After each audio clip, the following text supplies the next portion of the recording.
and welcome to the Courtney Turner Podcast. I'm your host, Courtney, and I'm super passionate about moving and thinking. On this show, we are going to dive into all things health, fitness, personal development, lifestyle, and political sociocultural. I've always been fascinated by people, and I love learning from the experiences and stories of others. This has been a treat for me, and I hope this is enjoyable and useful for you. As always, if you have any questions, comments, or any way that I can make this a better experience for you, please don't hesitate to reach out.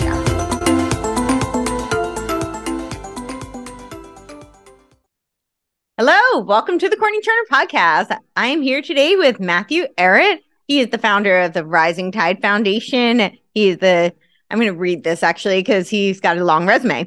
He is the editor-in-chief of the Canadian Patriot Review, senior fellow at the American University of Moscow, host of The Great Game on Rogue News.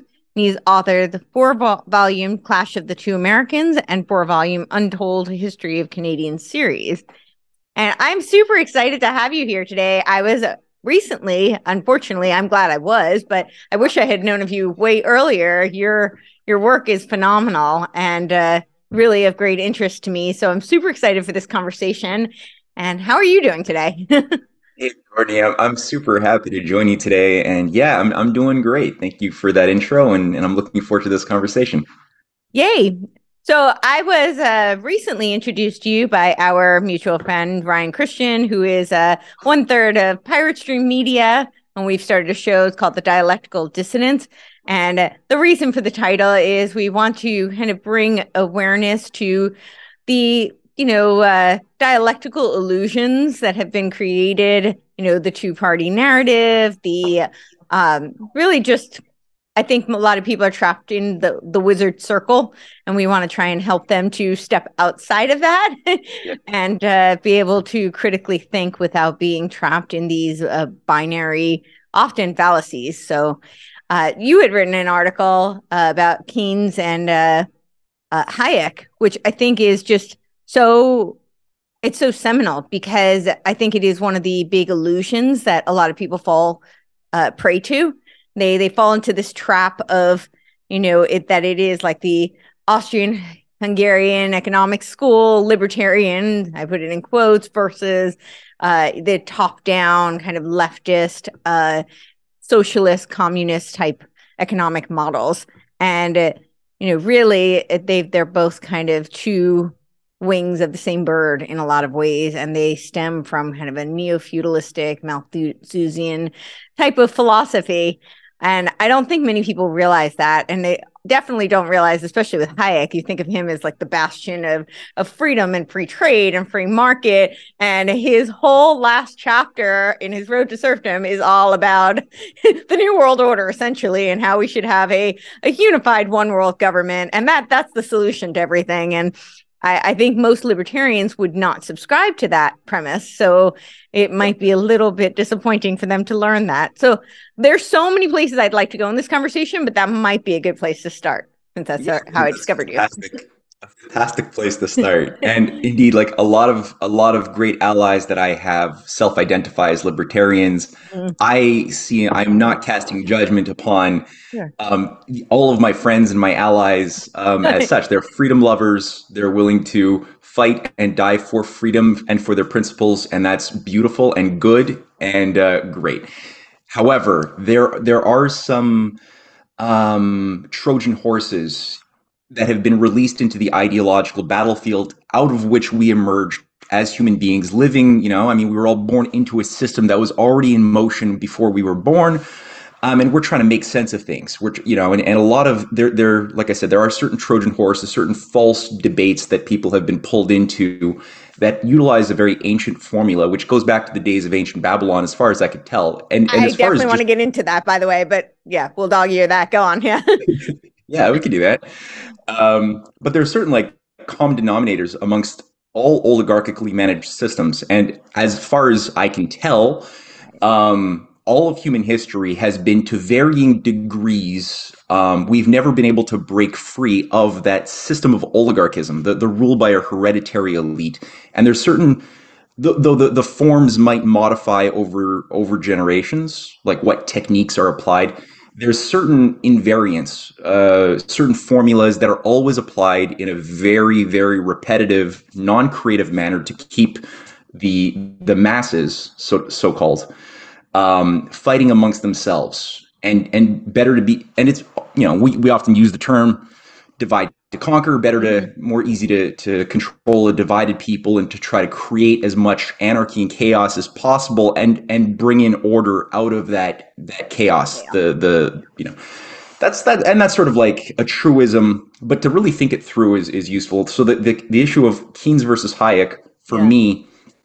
Before you begin, I'll just share with you. I always say that the oligarchical, whatever, the Gnostic, Luciferian, whatever category label you want to put, they share a similar worldview, but that they have a trinity that they worship, and it's the triple D's, and it is deception, distortion. They invert things, and then the second one is division, divide and conquer. And then you have the chaos, which is a breeding ground for usurpation, and destruction, which of course also then assists in all the destruction, yes. Chaos. So that is the oligarchical recipe book. Yeah, pretty much. How to bake a putrid cake. Right. Now, the paradox, or the problem that I encountered in my thinking originally was, well, how is it that every Democrat has to self-identify as a Keynesian? How does every Republican in our modern times, even in Canada or in Europe, if you're a conservative, you have to you're expected to identify as an Austrian school libertarian of some form. There's many flavors to it. But why did this happen? And so, obviously it's useful to dig into it a little bit, since before the 20th century, that wasn't the case. It was a very different set of ideological concepts at war with each other, depending upon what, orientation you found yourselves politically. But it wasn't these two choices. Maybe it was more of an Adam Smith versus Marx at the end of the 19th century. Mm-hmm. Not ultimately all that different in terms of character, as you alluded to in your intro. But the thing that really got me, and it was when you read the end of Road to Serfdom. I mean, the ending remarks, and it's worth just quoting it, because people find it so unbelievable that Hayek, the lover of personal freedom, would even say this. Right. It sounds a lot like something John Maynard Keynes did say and advocate, but you're like, what? Hayek? And I'll quote it because it's so shocking, where he writes, "There must be a power which can restrain the different nations from action harmful to their neighbors, a set of rules which defines what a state may do, and an authority capable of enforcing these rules. The powers which such an authority would need are mainly of a negative kind. It must, above all, be able to say no to all sorts of restrictive measures." So that's right there a bit of a paradox, because if you love personal freedom, personal sovereignty, how is it that you then advocate some force above all people and all nations capable of imposing the rules of a higher order game that everyone must adapt to? Who made those rules? Right. Right. And there's a lot in that. So this is, again, the sort of thing that Keynes talks about when he's talking about his Bancor, his global government agenda. I mean, Keynes is much more open about this as a devotion throughout his entire life. And what I found also interesting is that Keynes and Hayek were lifelong friends. Yeah. And the entire debate, between either pick a side, a top-down Keynesian or a bottom-up Austrian school Hayek lover, it came about around a 1932 dispute that was artificially manufactured at the London School of Economics. Yeah. Right. I want to hear more about that. I was just going to point out that doesn't it seem kind of familiar to our American elections, where you have the two supposedly opposing candidates that are both members of Skull and Bones, and in some cases they're distant cousins, and and they're now joining forces at the World Economic Forum, but supposedly they had very, very competing ideological beliefs, and they were going to do very different things for our country. So, oh yes, of course, yeah, well, certainly, yeah. No, right. I mean, this such a false convert. I mean, but this is the whole convergence of seeming apparent opposites that are actually not that opposite when you look at their effect, because it's all about the effects. What are you getting? And that's how human history is mainly. And I mean, in terms of what ideological systems are infused into humanity, which ideas and sets of ideas are attacked or undermined, are not permitted within a well-functioning feudalist system. A big consideration to keep in mind is the question of the effect. Is it one of a society which has more access to their deeper powers of insight to learn to, as every individual can learn to use and interface with the five senses we were born with as sort of like a gift from God. We were endowed with these five senses, but these five senses are not themselves the source of the truths that we can come to know. They're tools that we have to, and like any tool, we can use it badly, and we can get worse and worse at using a tool if we're using a bad technique, or we can get better at using these tools in order to learn to see ever more perfectly with our mind's eye, like looking through the eye of reason. Yeah. And thus, accessing something which is a lot more substantial than what the material world that's always ephemeral, fleeting will show us. So the oligarchy loves keeping us in that state where we are governed by our hedonistic passions, our sensual, like the concepts that are bounded by our senses. Mm-hmm. And, I think that this Keynes versus Hayek thing, which again, we can really unpack, but it really goes back to this, in our modern times, the French Revolution, which was sort of the first time that this was shaped as in such a virulent way that we now see it between, the Jacobin mob mm-hmm. rule of the impassioned, abused mobs of the French peasantry that were all sort of turned into a weaponized mob under certain demagogues who, when you start looking behind Robespierre, you start looking behind Danton or Marat, you start always finding that there's a lot of overlapping connections with Swiss and British intelligence. And you're like, what the hell, what interest does British intelligence, who had just, fought so hard to try to keep a colony in their cage on the other side of the ocean, why are they so invested in managing an armada of demagogues rallying the mobs of peasants of France to do what? And so you had the Jacobins, who were a much more emotional based society. The people didn't have access to education. A lot of cultural development wasn't present. So it was really like a mob of anger against everybody rich, good or bad alike, because they were not all bad people who were rich. They were not all your abusers, but everybody's head had to get cut off. Right. The revolution doesn't need scientists was one of the banners. So kill all the scientists, Lavoisier, Bailly, whatever. And then on the other hand, you had a counter gang, reactionary impulse around what's called the Girondins, the group of logicians, those who said, no, emotions have proven that they're just purely destructive. What we need to do is create a new movement of logic. And they redid the calendar to make it a 10-day decimal calendar and a metric system of like 10 hours per day. And essentially they tried to do kind of like a neo-critical theory, or proto-critical theory, proto-Bolshevik, reconstruction of humankind under this new age of logic. And their response was, let's kill Robespierre, let's kill the rabble rousers. And so you had this vacillation of power between left and right. Right. Which also expressed itself in the Assemblée Nationale, where the left would stay on the left side and the people who are more Girondins would stay on the right side. Ultimately, everybody ended up literally in the 5 years. The court structure. Yeah. The court structure was set up that way. Yeah. And ultimately there was a vacuum of leadership, because anybody who had anything that approximated being qualified to actually guide society through this type of crisis all lost their heads.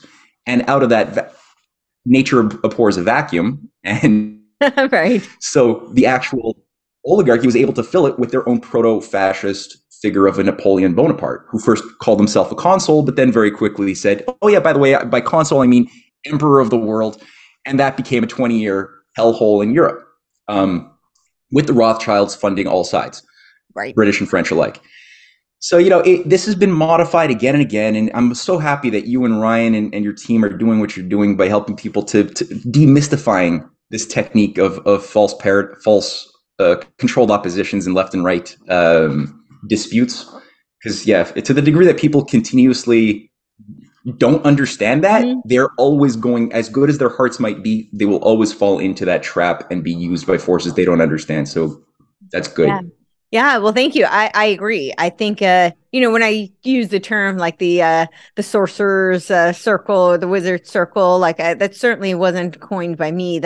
These philosophers talked about that, and you talked about how this goes back so far.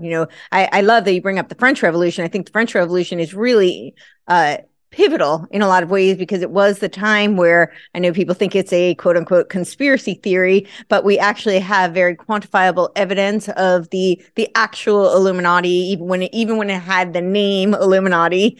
There's certainly arguments to be made that the worldview and that secret societies that have rebranded even throughout today still carry on that message and that agenda. But I'm talking about the official Illuminati during the French Revolution was infiltrating the Masons, and there was lots of factions of Masonry, as you bring up, the British and the French. There was, of course, the Byzantine, and there was definitely a rivalry between the what they called the nationalists and the globalists at that time. They didn't use the term globalist; they were internationalists.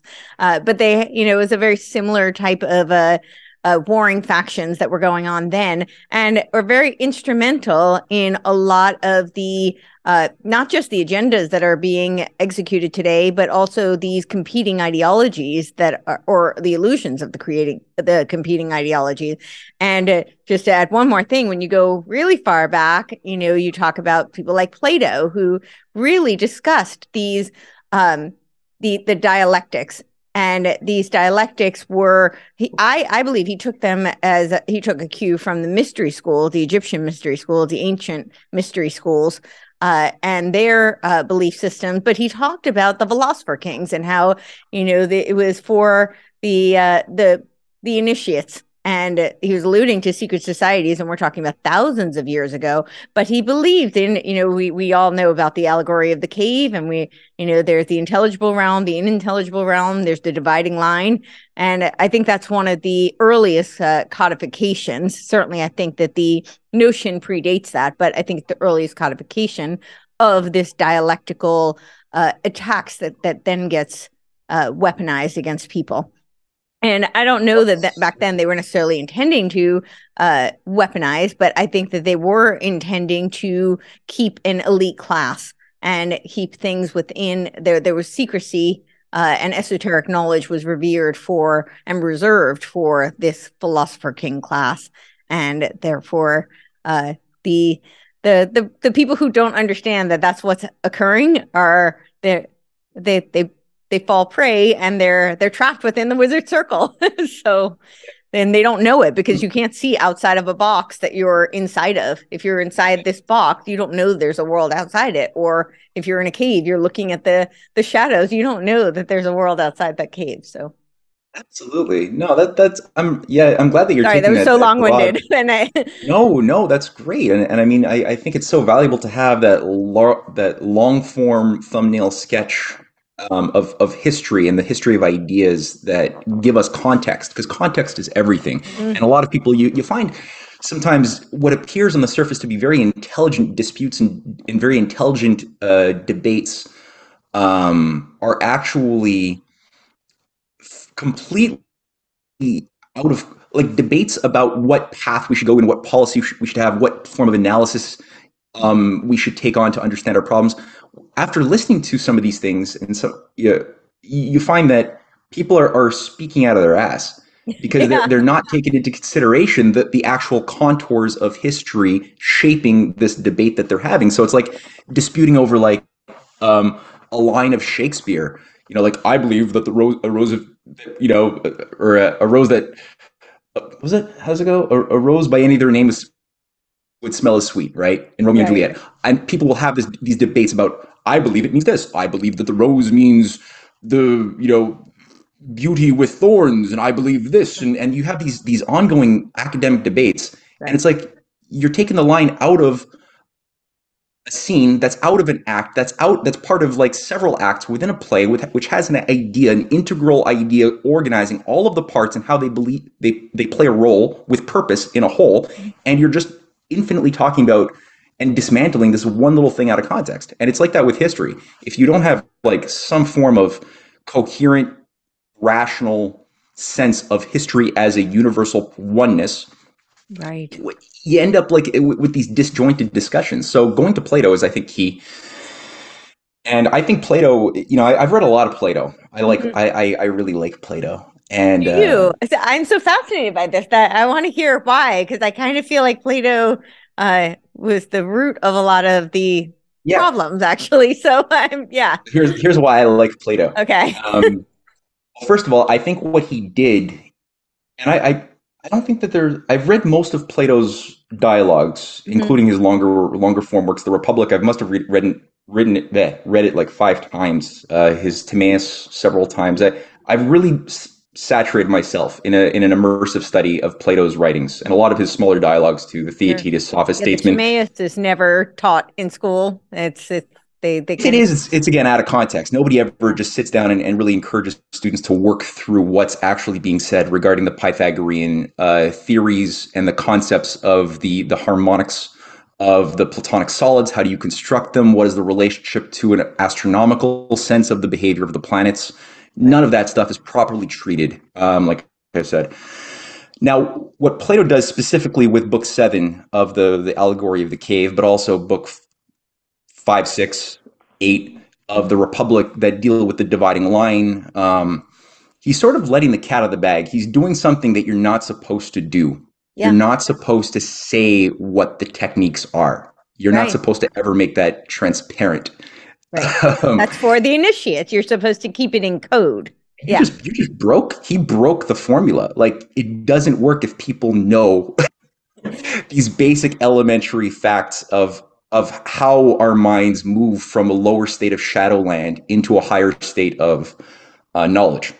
Do you Now, feel that he really, so sorry to cut you off. I just no, want to no, know, no. do you really think that he really broke that? Or do you think it's just that we, in hindsight, now with a broader context, can analyze and discern what it was he was saying? Do you think, because when I read it, I feel like a lot of what he was doing was signaling to his philosopher kings and the, fellow initiates, not necessarily breaking the code and revealing it to the masses. Good question. So I think the way I think about this, Mhm.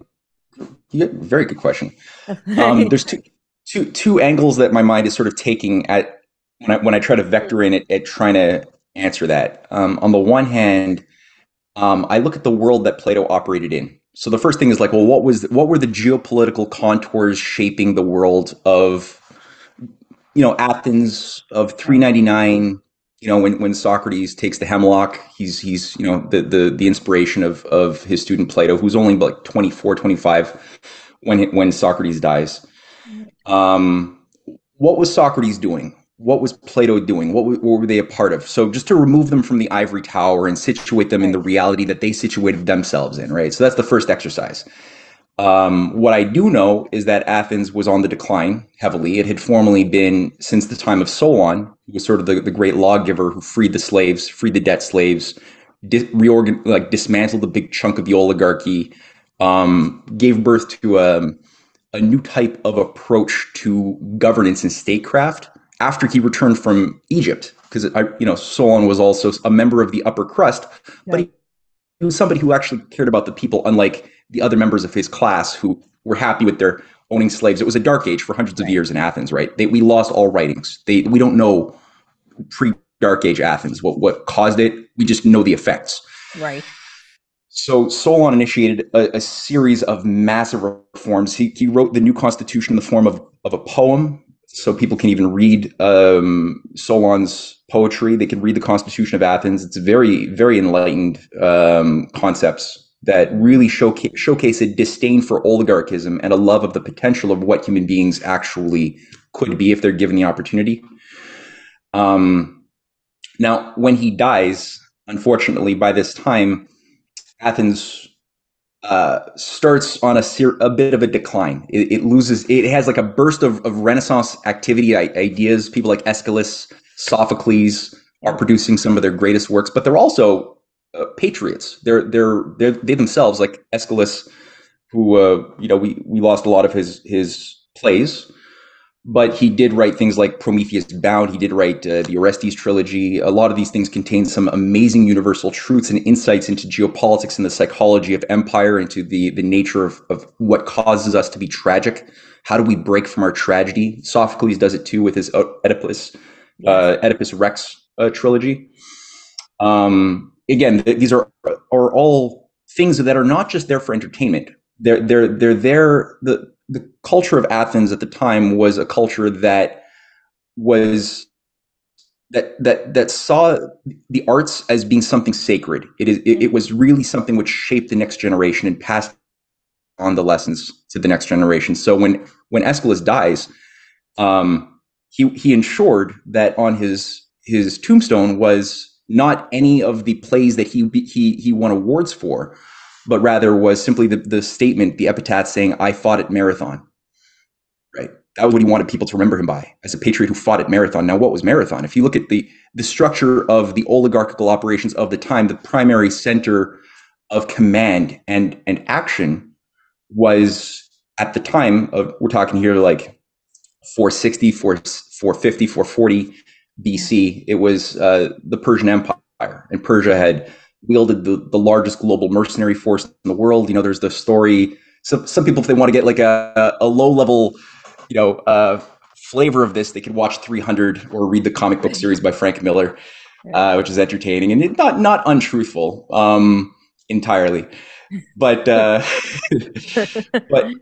but it was like the global force, and the mystery cults, the mystery religions had primarily centered their command structure at the time in the heart of Persia. This is a little bit after the cult of Marduk had transplanted itself and started utilizing that's the cult, without going to regression after regression, but that's the cult that had sort of been the center command of the 1,000-year Reich of the Babylonian Empire, which had a sort of limit to how much influence they could acquire in real politic terms. And so at a certain point, there were certain maneuvers that involved utilizing a growing Persian power as the arm and the dumb, not, I won't say dumb giant, but the battering ram for the cult of Marduk. And when Cyrus the Great, my wife did actually a really good study on this in the form of a class a couple of months ago, which I'll send you as a link. Okay, yeah. But at a certain point, when Cyrus the Great, who seems to be himself a complex person, he's not one dimensional. He seems to have some noble impulses. Figure of Cyrus, the guy who released the Jews from Babylon. Yeah.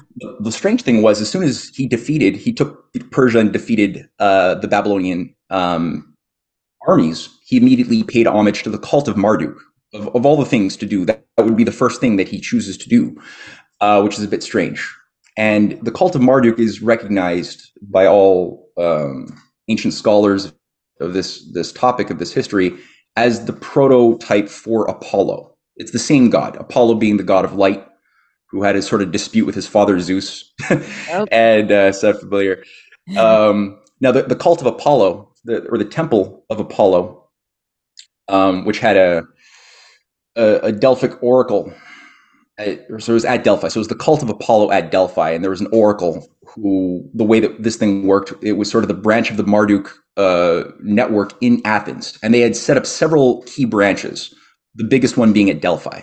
And any type of king who or general or whoever who wanted to know the future, to make policy, to go to war, or figure out who do they ally with, would give money, a lot of gold, and they would receive from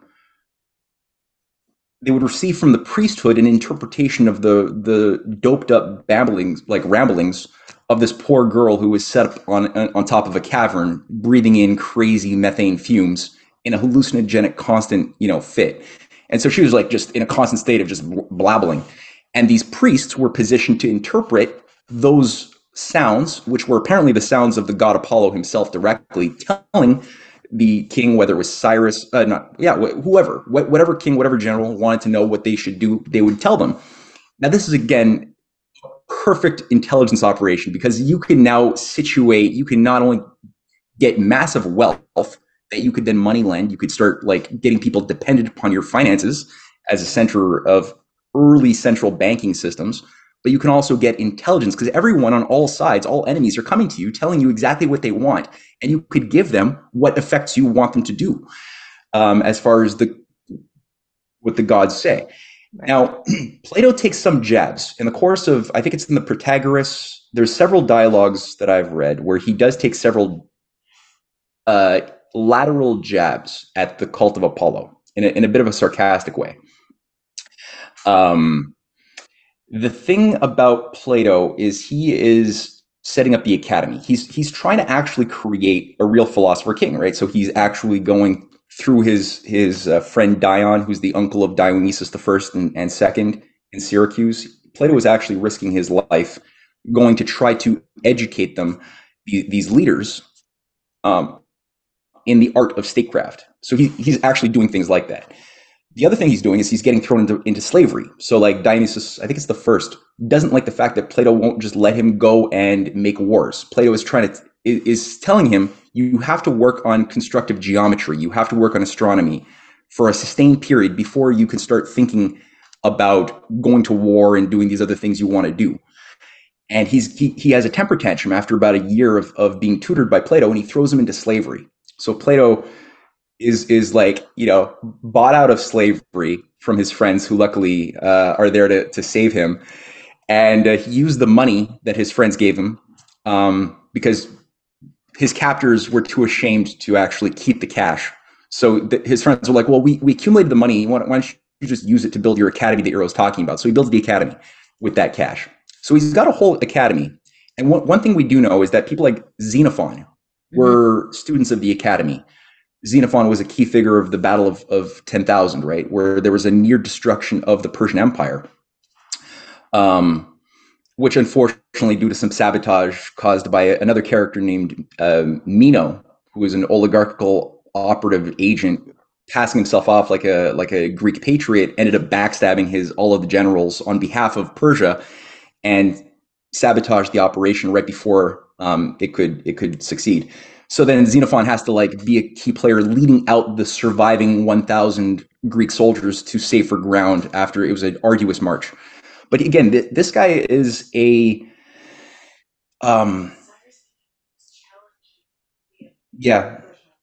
My wife in the other room downstairs overheard some of what I was saying, and she said Cyrus the Younger was challenging the authority of I think it was Artaxerxes. I'm not too sure which Persian emperor it was.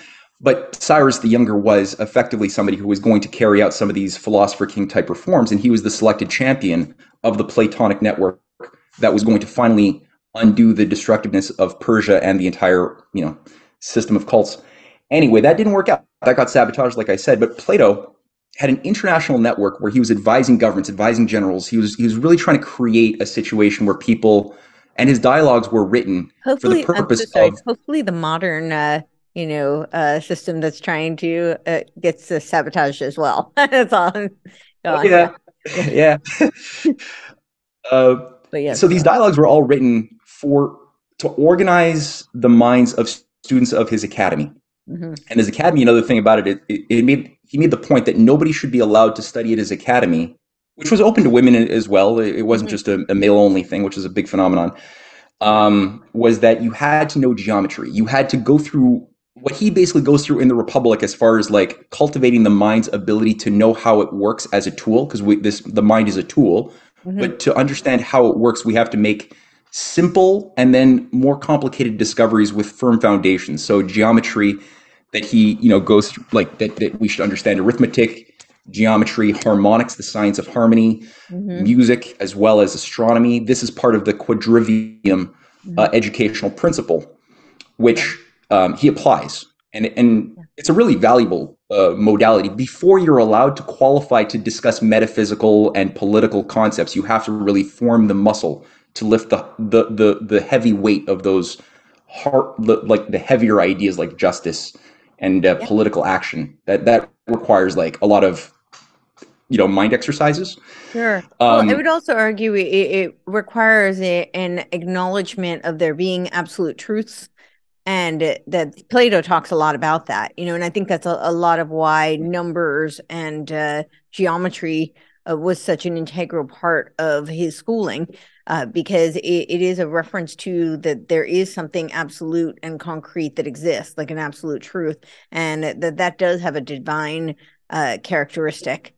And that's something that he talked about. And I think that is actually a very integral component, because unlike what, later in modernity and then postmodernism, you have all this relativism. And how can you go on to fields like political science, for instance, where you're trying to legislate policy, if everything is relative and you don't have any respect for anything having an absolute? If you don't know that there is an absolute, and you don't know that there are ways to deduce, I mean, even if we're not privy to all absolute truth, there are mechanisms for deduction to get closer to it. And if you are not aware of those, how can you then start to work on things that appear kind of abstract and relative? So That's a very good point. Yeah, and to situate, because I think when you look at the phenomenon of relativism, which is it's a necessary corollary, it's a necessary consequence to a philosophy of absolutism. So if you believe in like absolute, like for example, in the 19th century, there was this rampant spread of radical positivism. Positivists were a school like Ernst Mach, who all believed that truth could be known in an absolute crystallized manner, in such a manner that it couldn't be known any more perfectly. And so this school aspired to a chimerical, illusory ideal. They were definitely alchemists, yeah. Well, that's the thing. So this is where you get this interesting dualism.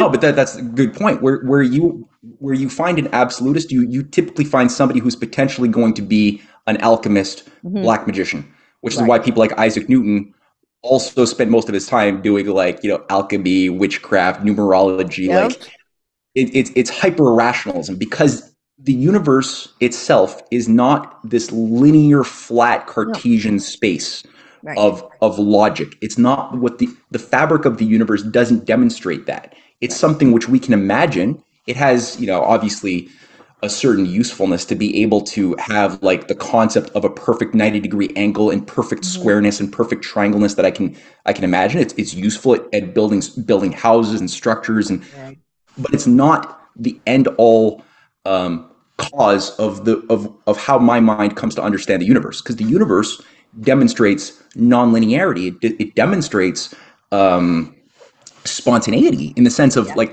we have life on the earth, that at some point back in the deep history, there was no life on the earth. Well, there is no explanation of small gradualism of the atoms within rocks that just sort of modify, and then all of a sudden you have now like life. No, it doesn't exist. There's no, and there's all of these. Don't you know two big rocks parted, and that's why we have like the planets? I mean, obviously. Yeah, there's some electricity. Yeah, it just like slammed into it from like the sun, and then we don't know where those rocks came from, but that's not relevant. So you have all of these cases of these discontinuous leaps, but they're not random either. It's like the idea that there were simple-celled amoeba as the only evidence of early proto-life on the Earth at some point. And then now, whatever it is, let's not dispute the scalar metrics chosen, but now all of a sudden, through a process, we're having a conversation over light going from into my computer to your ears, being received in your mind, transformed into qualities you understand, and then you communicate back over what? That some people would still attest that this was all random chance, that we got from simple-celled amoebas to this. And it's no, there seems to be some directionality, some self-perfectibility built into the universe even before there were humans. It's not simply humans imposing our anthropocentric, prejudices onto our interpretation of the universe. It seems to already be there.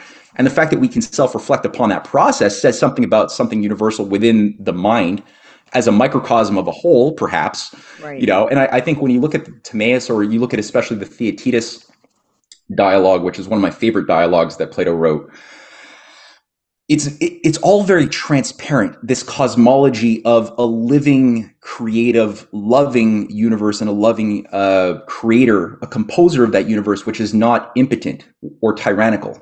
Right. As far as, and it's very clear again when you read the Theaetetus, when you read the Meno dialogue on Mhm. virtue, when you read Timaeus Big Time, there's always this sense versus the oligarchy who created like a lot of the relativism prevalent as a poison, making people dumb in our current age. Mhm. Those who promoted this relativism were not themselves relativists.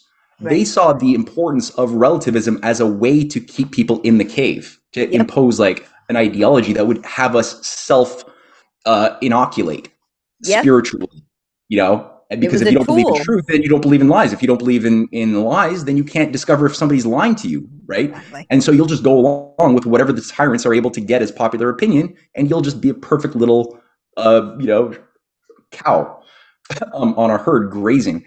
Right. So but the difference is the oligarchy who promotes these sorts of things. When you Yeah. look at people like John Ruskin and the Right. Pre-Raphaelite Brotherhood that inspired Cecil Rhodes, Hmm. that gave birth to the Round Table movement, or the Fabian Society outgrowth, which also came out of John Ruskin's networks in the 19th century Britain. These people also self-identified. I'm talking about Beatrice Webb, George Bernard Shaw, H.G. Wells, Hmm. or the Round Table counterparties on the sort of conservative side of the oligarchy, because Right. these were the Fabian socialists. Then you had the conservative sides of like Cecil Rhodes and Milner. They saw themselves, they self-identified as Platonists, Yep. you know. And this is what confuses, I think, a lot of the people who see this, Right. and they see that the oligarchy often says, "I'm a Platonist. I'm a guardian of Plato's ideal society, his utopia. That's Mhm. me. I'm the controller of the shadows. Right. That's me." Right. And so they miss the most important part of book 7 of the Republic, which was after this, that one particular slave of the shadows leaves the Shadowland and starts modulating their eyes to appreciate reality as it is, Hmm. of course, as a metaphor of seeing with your mind's eye instead of seeing with your senses. Right. The Ruskins and the oligarchical pseudo Platonists of our, I mean, all of the Rosicrucians also used a lot of this terminology. A lot of the Neoplatonists out of the Renaissance were all toxic as sin. Hmm. Now, what they will do is they will leave it there. They will say, okay, now you're qualified with your higher knowledge to be a puppet master of the shadows, Right. controlling the masses. Right. Plato, they ignore the part of Plato's dialogue where he says, but if you truly want to be a philosopher, it's not sufficient just to be out of the cave.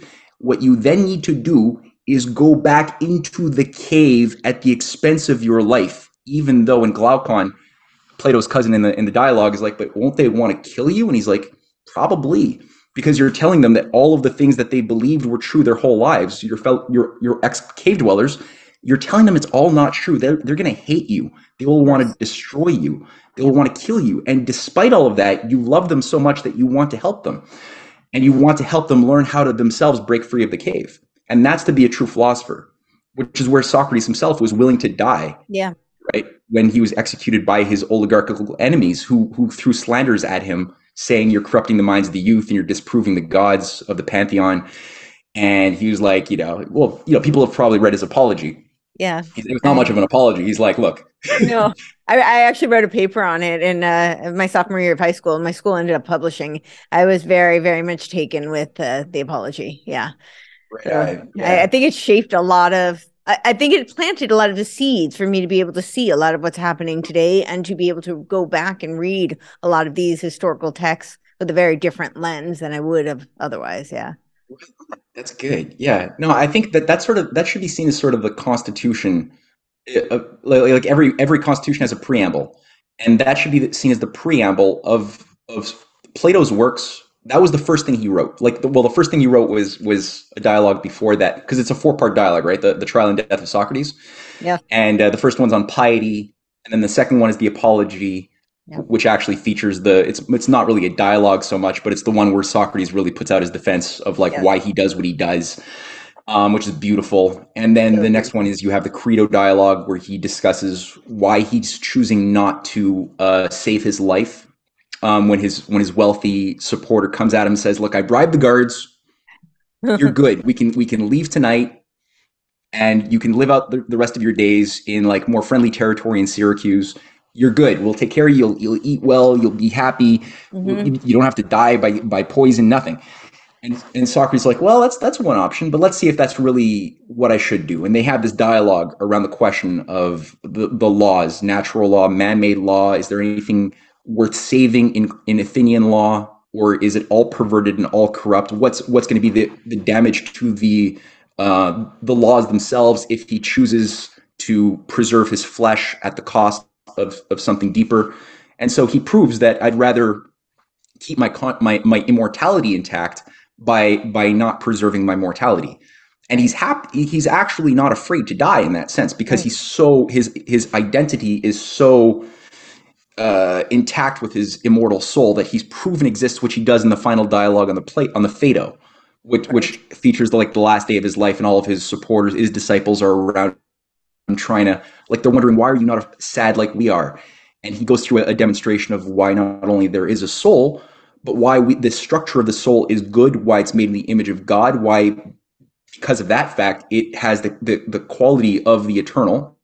Exactly. Because it can know the eternal. And so there must be something commensurate that can know, because otherwise, how does the mind know that?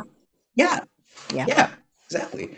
And it's a beautiful thing. So that 4-part series with the Key of the Apology is sort of the preamble. And I think all of Plato's works should be read as one singular composition. And each one, and they really do fit together. Mm-hmm. All 26 or so preserved works. Such that the Republic, which stands apart, because the Republic is the one which confuses the most people, and it's the one that most philosophy students are given out of context. Yes. Or if people do read it, like they read like the story of the ring, or they'll like, if you could have a ring that could make you invisible, then wouldn't you just do anything you could do if you would avoid punishment, because you could give into whatever vice you desired. And right. Plato proves that no, there's something deeper that would make somebody who was a true lover of the good not want to be bad, even if they could. So he's really helping people reconcile the one and the many. Like, how is it that there is both, that everything that is ponderable both as a oneness, yes, but that oneness is more than the sum of the parts. Right. And it could be divided into, like, I could be divided into many parts, right? Like my many limbs could be cut off, and we're both made of many cells. But if you put our limbs together, you put the cells together, our identity as Courtney or Matthew is more than the sum of those parts, right?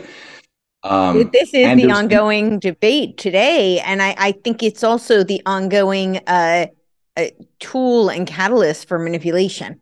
And when you talk about, Plato, the oligarchs, and then we go back to the ancient mystics, this is really, I think, the leverage that they use is this notion of the oneness, and that and it's a way of stripping the individual. But what gets lost in this binary, kind of dialectical narrative is the nuance that lies within, that both can coexist, and that most likely both do coexist.